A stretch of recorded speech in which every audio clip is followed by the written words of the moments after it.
Assalamualaikum warahmatullahi wabarakatuh. Kita kembali bertemu dalam salah satu seri perkuliahan online atau perkuliahan daring. Pada kesempatan ini saya akan coba mengantar satu mata kuliah, yaitu mata kuliah Hukum Pelayanan Publik. Mata kuliah Hukum Pelayanan Publik merupakan salah satu mata kuliah pilihan atau mata kuliah peminatan yang diajarkan di program Serata 1 Fakultas Hukum Universitas Tadulako. Mata kuliah pilihan artinya mata kuliah yang hanya diprogram oleh mahasiswa yang mengambil atau mengikuti minat tertentu di Fakultas Hukum. Di sana ada hukum pidana, ada hukum perdata, ada hukum internasional, dan juga hukum tata negara dan hukum administrasi. Mereka yang kebetulan mengambil konsentrasi atau peminatan hukum administrasi bisa mengambil mata kuliah Hukum Pelayanan Publik sebagai salah satu mata kuliah pilihan. Jadi mata kuliah ini tidak ditawarkan untuk semua mahasiswa, tapi hanya dikhususkan bagi mereka yang kebetulan mengambil minat hukum administrasi atau biasa kita kenal sebagai hukum administrasi negara. Apa yang akan saya sampaikan pada kesempatan ini sekaligus saya ingin tautkan dengan mata kuliah yang diajarkan di program magister atau program S2. Di sana ada mata kuliah Hukum Pelayanan Pemerintah dan Keterbukaan Informasi Publik. Ini juga merupakan mata kuliah konsentrasi untuk mahasiswa program magister yang kebetulan mengambil minat atau konsentrasi hukum ketatanegaraan. Baik saudara-saudara, saya akan coba mengantar kuliah ini karena ini adalah kuliah yang perdana atau kuliah pertama kita. Maka saya ingin sampaikan bahwa hukum pelayanan publik, atau kalau di program S2 kita berikan nomenklatur hukum pelayanan pemerintah, sebetulnya merupakan turunan atau derivasi dari hukum administrasi yang kita sudah pelajari di semester 3 pada program S1.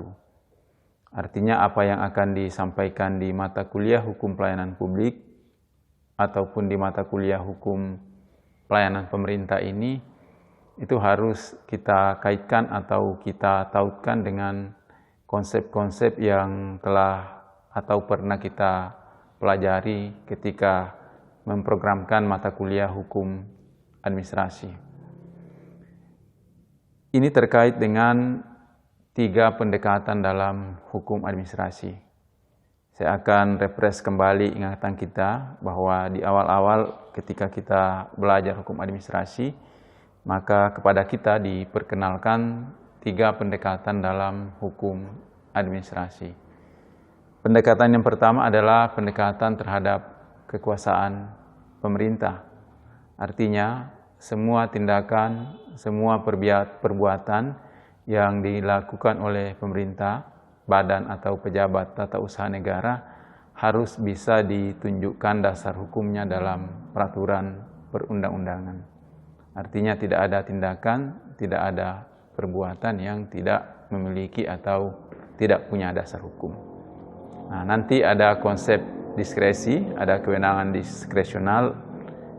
Itu adalah hal lain yang mungkin kita bisa bahas di bagian-bagian lain dalam perkuliahan kita.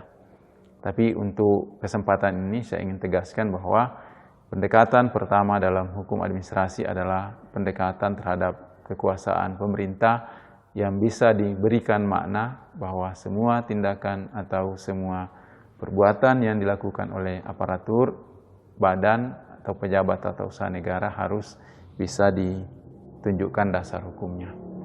Ini untuk melindungi atau memproteksi rakyat warga negara dari tindakan penyalahgunaan wewenang, tindakan sewenang-wenang atau juga untuk memproteksi agar badan atau pejabat tata usaha negara tidak melampaui kewenangannya dalam bertindak. Nah, kemudian pendekatan yang pertama ini dianggap atau dinilai belum cukup, maka muncul pendekatan yang kedua atau generasi yang kedua dalam perkembangan hukum administrasi kita.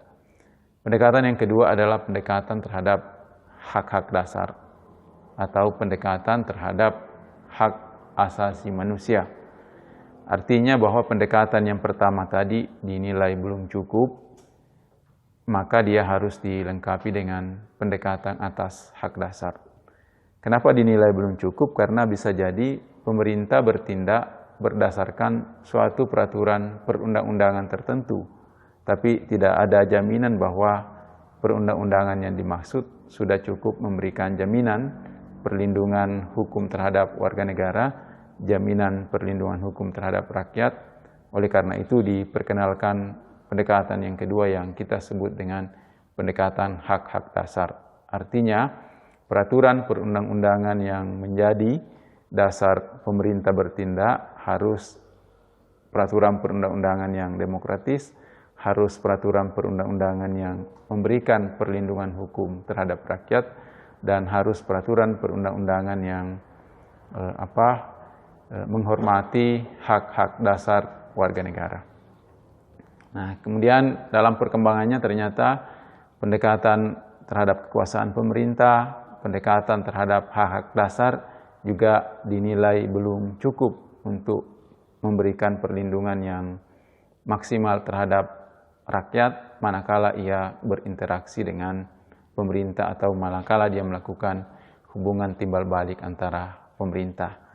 Maka sekarang dalam perkembangan hukum administrasi yang makin modern, diperkenalkan satu konsep baru, sebetulnya tidak baru juga sebetulnya, tapi ini yang konsep yang paling terakhir adalah pendekatan fungsionaris atau pendekatan perilaku.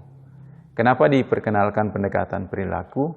Karena pada akhirnya yang akan memberikan pelayanan kepada masyarakat adalah aparatur dari pemerintahan itu sendiri. Jadi tadi di pendekatan pertama disebutkan harus berdasarkan peraturan perundang-undangan, kemudian peraturan perundang-undangan yang dimaksud harus menghormati hak-hak dasar, harus menghormati hak asasi manusia. Peraturan perundang-undangan tersebut harus dibuat secara demokratis, harus dibuat secara partisipatif. Tapi itu juga belum cukup, maka muncul pendekatan yang ketiga yang disebut dengan pendekatan perilaku atau pendekatan fungsionaris. Nah, pendekatan fungsionaris ini lebih menitik beratkan pada perilaku aparatur. Makanya di dalam hukum administrasi selain dikenal norma pemerintahan juga dikenal norma perilaku. Nah, dalam konsep hukum administrasi, norma-norma perilaku itu sebenarnya sudah dituangkan di dalam pasal 34 Undang-Undang Nomor 5 Tahun 2009 tentang pelayanan publik. Di pasal tersebut diatur sedemikian rupa tentang perilaku-perilaku yang harus dilaksanakan, dipatuhi, dan diindahkan oleh para pelaksana pelayanan publik. Misalnya mereka harus adil, tidak diskriminatif dalam memberikan pelayanan, mereka harus sopan, ramah, tidak mempersulit, profesional, memberikan kepastian waktu, tidak melanggar prosedur. Nah, semua itu menjadi perilaku-perilaku yang harus dimiliki dan dilaksanakan oleh pelaksana pelayanan publik ketika dia menjalankan tugas-tugasnya sebagai pelayanan publik. Nah, kira-kira itu tadi 3 pendekatan dalam hukum administrasi yang sudah kita pelajari ketika kita memprogram mata kuliah hukum administrasi. Karena hukum pelayanan publik dan hukum pelayanan pemerintahan ini merupakan derivasi atau turunan dari hukum administrasi, maka penting bagi kita untuk ingat kembali tentang 3 pendekatan itu. Karena ini terkait dengan apa yang akan kita bicarakan sebagai basis filosofi dari pelayanan publik. Nah, sebelum kita jauh tentang mata kuliah ini, saudara-saudara harus bisa menjawab pertanyaan dasar terkait dengan hukum pelayanan publik ataupun hukum pelayanan pemerintah ini. Pertanyaan dasar itu adalah mengapa pelayanan publik itu harus diusahakan sedemikian rupa agar pelayanan publik itu berjalan baik, berjalan maksimal, dan bisa memberikan kepuasan, bisa memberikan kebahagiaan bagi warga negara atau bagi penduduk sebagai bagian atau mereka yang menerima pelayanan itu. Nah, terhadap pertanyaan itu bisa kita berikan 1, 2, 3, atau 4 jawaban. Yang pertama adalah bahwa pelayanan publik itu merupakan titik pertemuan antara negara yang diwakili pemerintah, dalam hal ini aparatur pemerintahan, bertemu dengan warga negara atau rakyatnya. Maksudnya di sini adalah masyarakat akan menilai negaranya apakah negara ini cukup responsif, sudah memberikan pelayanan yang baik, sudah memberikan pelayanan yang prima. Itu akan dinilai oleh masyarakat terhadap pelayanan publik yang mereka terima sehari-hari. Ketika warga negara atau penduduk datang di loket-loket pelayanan publik, misalnya mereka akan mengurus dokumen kependudukan, misalnya mengurus kartu keluarga, mengurus akta kelahiran, mengurus kartu tanda penduduk. Ketika mereka mendatangi kantor-kantor yang memberikan layanan administrasi tersebut atau layanan dokumen kependudukan tersebut, disitulah masyarakat akan menilai sejauh mana negara mereka telah memberikan pelayanan yang baik. Kalau aparatur pelaksana pelayanan publik yang ada di loket-loket pelayanan publik yang saya sebut tadi memberikan perlakuan yang adil dan tidak diskriminatif, memberikan perlakuan yang ramah, sopan, tidak menunda-nunda, tidak mempersulit, profesional, maka masyarakat akan menilai bahwa negara itu sudah cukup maksimal dalam memberikan pelayanan terhadap mereka. Sebaliknya, jika masyarakat, warga negara atau penduduk datang ke loket-loket pelayanan publik dan di sana mereka mendapati pelayanan yang tidak patut, pelayanan yang tidak ramah, pelayanan yang tidak sopan, pelayanan yang tidak tepat waktu, pelayanan yang diskriminatif, maka pada saat itu masyarakat akan menilai bahwa ternyata negara tidak memberikan pelayanan yang baik. Padahal sebagai warga negara mereka sudah melaksanakan kewajiban-kewajibannya, termasuk kewajiban untuk membayar pajak, baik itu pajak daerah maupun pajak yang dikelola oleh pemerintah pusat. Tapi toh ternyata pelayanan yang mereka terima tidak atau kurang baik. Nah, padahal sebetulnya sudah ada undang-undang yang mengatur tentang bagaimana pelayanan publik itu diselenggarakan, bagaimana hak dan kewajiban penyelenggara dan pelaksana publik, bagaimana hak dan kewajiban masyarakat, sebetulnya sudah ada undang-undangnya. Tetapi seperti yang kita sebut di awal tadi, bahwa di sini juga diperlukan pendekatan terhadap perilaku. Artinya karena bagaimanapun biar undang-undangnya sudah bagus, sudah mengatur sedemikian rupa, tetapi pada akhirnya yang melaksanakan aturan-aturan atau norma-norma dalam peraturan perundang-undangan itu adalah aparatur pemerintah. Nah, oleh karena itu, pelayanan publik harus diperbaiki sedemikian rupa karena dari situlah interaksi langsung antara negara dengan rakyat. Manakala pelayanan publik bagus yang diwakili oleh pelaksana pelayanan publik yang ada di loket-loket pelayanan, mereka memberikan pelayanan yang maksimal, pelayanan yang sesuai dengan etika pelayanan publik, maka masyarakat akan menganggap bahwa negara sudah cukup profesional. dan ini akan meningkatkan trust warga negara terhadap negaranya. Dan kalau trust meningkat, kepercayaan publik meningkat terhadap negara, maka partisipasi rakyat terhadap pemerintah, proses penyelenggaraan pemerintahan, dalam proses-proses pembangunan kemasyarakatan, masyarakat juga akan partisipatif dan juga masyarakat akan proaktif mensukseskan program-program yang ada kepercayaan terhadap pelayanan publik yang dilakukan oleh negara. Masih terkait dengan pertanyaan mengapa pelayanan publik harus baik, pelayanan publik harus maksimal. Itu tadi jawaban yang pertama, tempat bertemunya atau interaksi langsung antara rakyat dengan negara, antara warga negara dengan negaranya, bahkan termasuk juga penduduk dengan negara.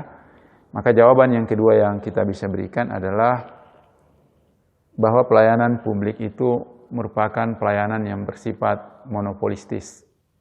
Apa yang dimaksud pelayanan yang bersifat monopolistis?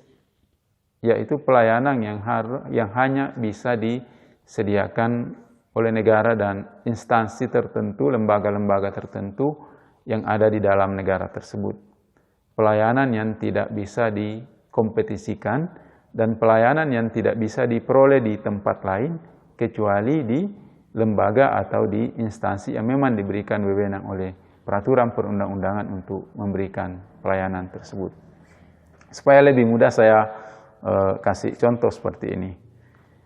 Kalau kita mau mengurus surat izin mengemudi, maka tidak ada pilihan lain bagi kita kecuali datang ke kantor kepolisian, khususnya di bagian satuan lalu lintas.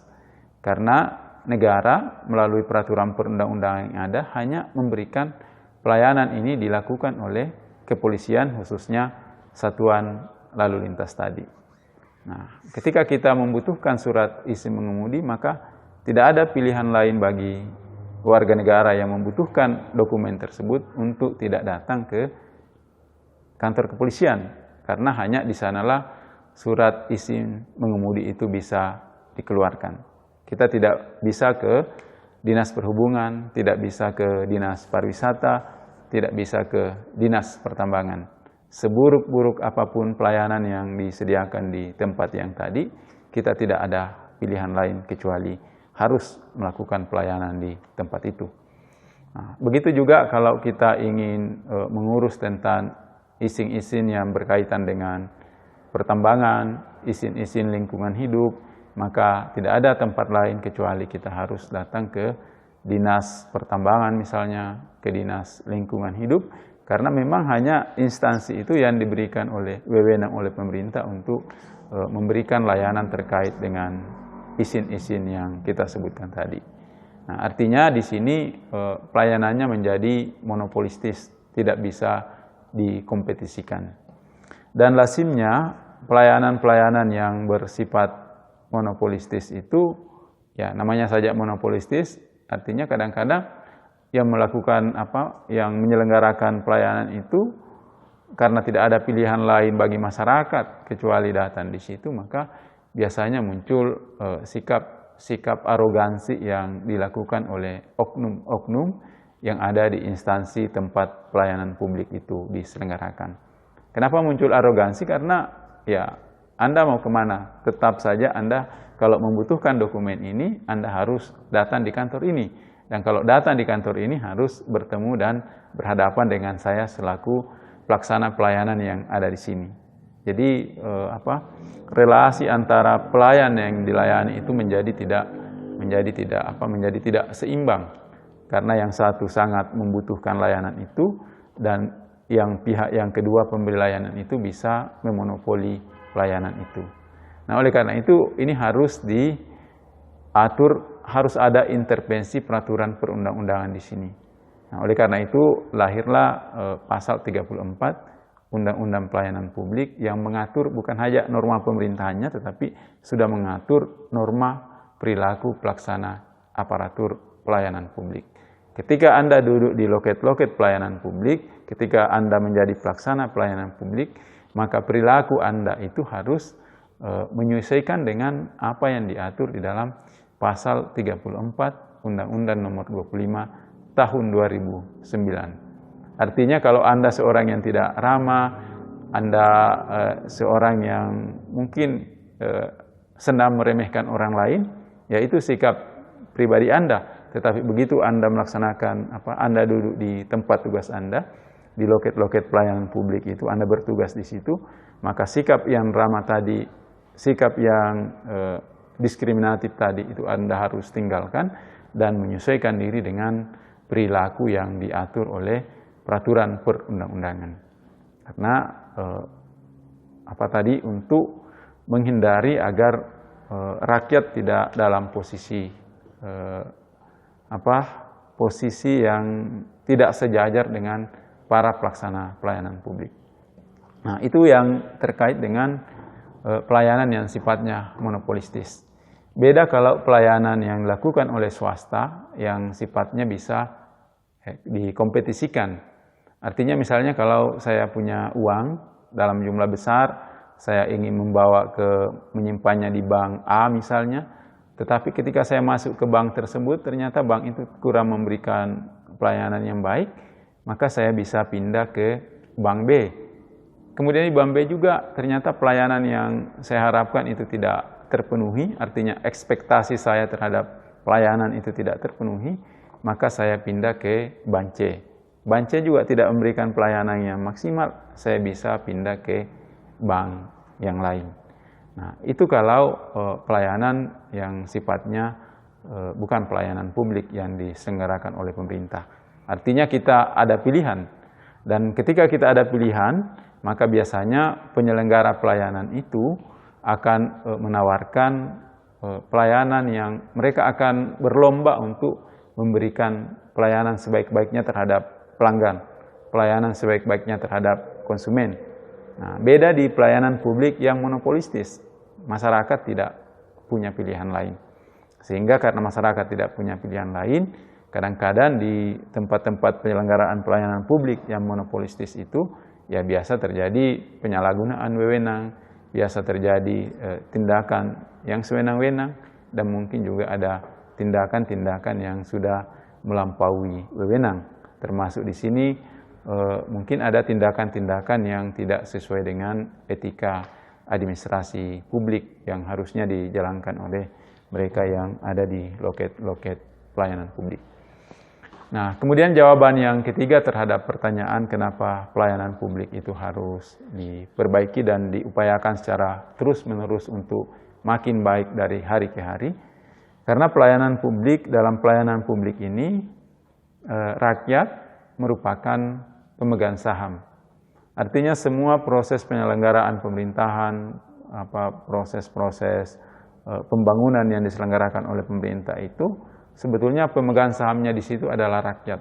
Karena dari rakyatlah, dari pajak yang dibayar oleh rakyatlah, atau bahkan dari utang-utang yang diperoleh oleh pemerintah dan suatu saat akan dibayar kembali oleh rakyat, kegiatan-kegiatan atau program-program yang dijalankan oleh negara ini dibiayai. Jadi yang membiayai proses penyelenggaraan pemerintahan ini tidak lain adalah rakyat. Baik pembiayaan yang diberikan oleh rakyat melalui pajak yang mereka bayar, termasuk juga kalaupun itu biaya yang dikeluarkan oleh negara merupakan utang yang harus dibayar, toh pada akhirnya yang akan membayar utang itu nanti adalah rakyat itu sendiri. Nah, kalau semua proses penyelenggaraan pemerintahan ini dibiayai oleh rakyat, maka sudah sewajarnya, sudah sepatutnya dan bahkan menjadi keharusan bahwa mereka yang bekerja diberikan kewenangan untuk melaksanakan pelayanan publik itu, mereka dibiayai oleh rakyat, maka ketika rakyat datang untuk meminta pelayanan, maka rakyat tadi sebagai pemegang saham pelayanan publik harusnya mendapat pelayanan yang sangat baik, mendapat pelayanan yang sangat maksimal sesuai dengan asas-asas pemerintahan yang baik itu. Nah, kemudian jawaban yang keempat yang bisa kita berikan terhadap pertanyaan yang sama adalah terkait juga dengan penilaian masyarakat terhadap pemerintah. Jadi tingkat keberhasilan suatu pemerintahan salah satunya diukur dengan tingkat kepuasan rakyat dalam menerima pelayanan publik. Makanya biasa kita temukan ada survei tentang indeks kepuasan terhadap pelayanan publik yang dilakukan oleh instansi-instansi pemerintah.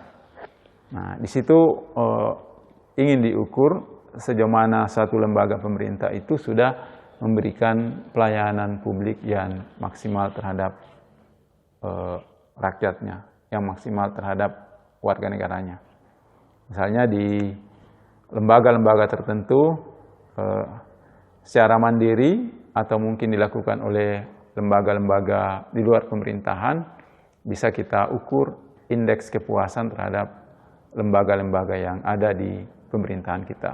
Supaya ini bisa menjadi bahan koreksi secara internal agar setiap lembaga pemerintahan itu dari waktu ke waktu secara sadar memperbaiki pelayanan publik yang mereka selenggarakan.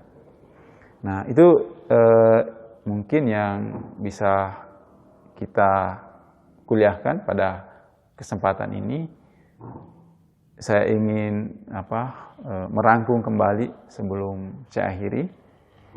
Pertama, bahwa hukum pelayanan publik dan hukum pelayanan pemerintah ini merupakan derivasi dari hukum administrasi. Ia dikembangkan, pengembangan lebih lanjut dari hukum administrasi, khususnya 3 pendekatan dalam hukum administrasi. 1, pendekatan terhadap kekuasaan pemerintahan, 2, pendekatan terhadap hak-hak dasar, dan kemudian yang ketiga adalah pendekatan fungsionaris. Nah, pendekatan fungsionaris inilah yang terkait langsung dengan pelayanan publik. Karena pendekatan fungsionaris ini menitik beratkan pada perilaku aparatur negara dalam memberikan pelayanan publik.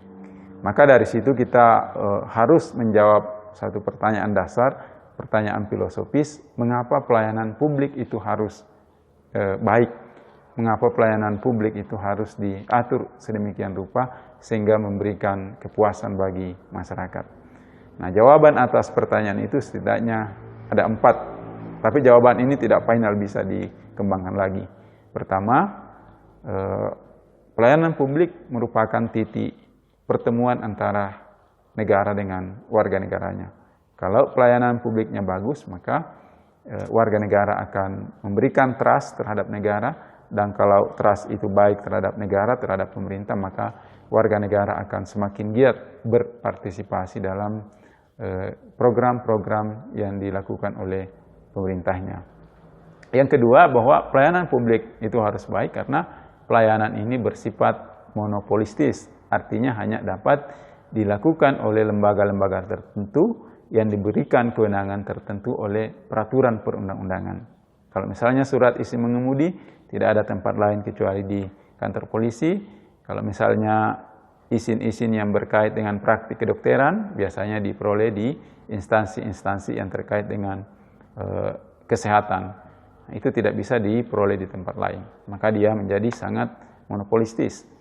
Nah, yang ketiga, bahwa pelayanan publik harus baik karena pemegang saham dalam penyelenggaraan pemerintahan ini yang membiayai semua kegiatan-kegiatan atau program yang dilakukan pemerintah sebetulnya bersumber dari rakyat, baik dari pajak yang mereka bayar atau hal-hal lain yang mereka harus tunaikan kepada pemerintah, termasuk utang yang digunakan negara untuk membiayai penyelenggaraan pemerintahan ini, toh pada akhirnya akan dibayar oleh rakyat itu sendiri. Maka sudah seharusnya dan pada tempatnya bahwa ketika rakyat membutuhkan pelayanan, maka pemerintah harus memberikan dan menyediakan pelayanan yang baik pula terhadap warga negaranya. Dan yang ketiga adalah bahwa indikator keberhasilan pemerintah, indikator keberhasilan negara, salah satunya diukur dari tingkat kepuasan masyarakat terhadap pelayanan publik yang mereka terima sebagai warga negara. Bahkan di dalam Undang-Undang Nomor 25 Tahun 2009 tentang pelayanan publik, bukan hanya warga negara, tetapi penduduk yang ada di Republik Indonesia juga harus mendapatkan pelayanan publik yang baik, pelayanan publik yang sesuai dengan asas-asas pemerintahan yang baik dan asas-asas korporasi yang baik. Demikian yang bisa saya sampaikan. Setelah Anda mengikuti perkuliahan ini, setidaknya saudara-saudara mahasiswa yang sudah memprogramkan mata kuliah ini dan mengikuti perkuliahan perdana ini, Anda bisa memahami tentang mengapa pelayanan publik harus diusahakan sedemikian rupa untuk diberikan terus-menerus secara lebih baik kepada masyarakat. Jadi itu tujuan perkuliahan kita untuk tema yang pertama ini. Tema yang pertama ini topiknya adalah filosofi pelayanan publik. Saya kira itu yang bisa saya sampaikan. Insya Allah dalam pertemuan-pertemuan yang akan datang, karena ini adalah mata kuliah pilihan, maka mungkin di antara saudara-saudara ini ada yang sudah menyusun tesis, ada yang menyusun skripsi. Dari mata kuliah pilihan inilah Anda bisa melakukan pendalaman sekiranya tesis atau skripsi yang Anda sedang susun itu terkait langsung dengan pelayanan publik. Atau bisa jadi kalau Anda belum menyusun baik tesis maupun skripsi, dari mata kuliah pilihan inilah Anda mungkin bisa terinspirasi untuk mengangkat suatu permasalahan hukum kaitannya dengan pelayanan publik. Itu bisa nanti Anda kaji untuk menjadi satu karya tulis sebagai syarat untuk memperoleh gelar sarjana hukum maupun memperoleh gelar magister hukum. Saya kira itu yang bisa saya sampaikan. Silakan Anda terus mengupdate diri, membaca buku, dan mungkin juga mengakses sumber-sumber belajar dari berbagai dari sumber. Dengan keterbukaan sekarang ini, akses informasi yang ada sekarang ini, Anda bisa belajar dari dosen-dosen yang lain, dari perguruan tinggi yang lain untuk memberikan wawasan yang lebih luas terhadap saudara-saudara. Jadi jangan hanya mendengar apa yang saya sampaikan ini, bacalah buku-buku literatur, baca Undang-Undang Nomor 25 Tahun 2009 tentang pelayanan publik, dan akses tema-tema yang sama yang disampaikan oleh dosen yang lain, baik dosen yang ada di Universitas Tadulako di Fakultas Hukum, bahkan juga dosen-dosen yang ada di berbagai perguruan tinggi yang mungkin juga membahas tema yang sama. Karena hanya dengan cara itulah kita bisa meningkatkan kapasitas dan pengetahuan kita di bidang ilmu hukum ini yang terus berkembang dari waktu ke waktu. Saya akhiri, wassalamualaikum warahmatullahi wabarakatuh.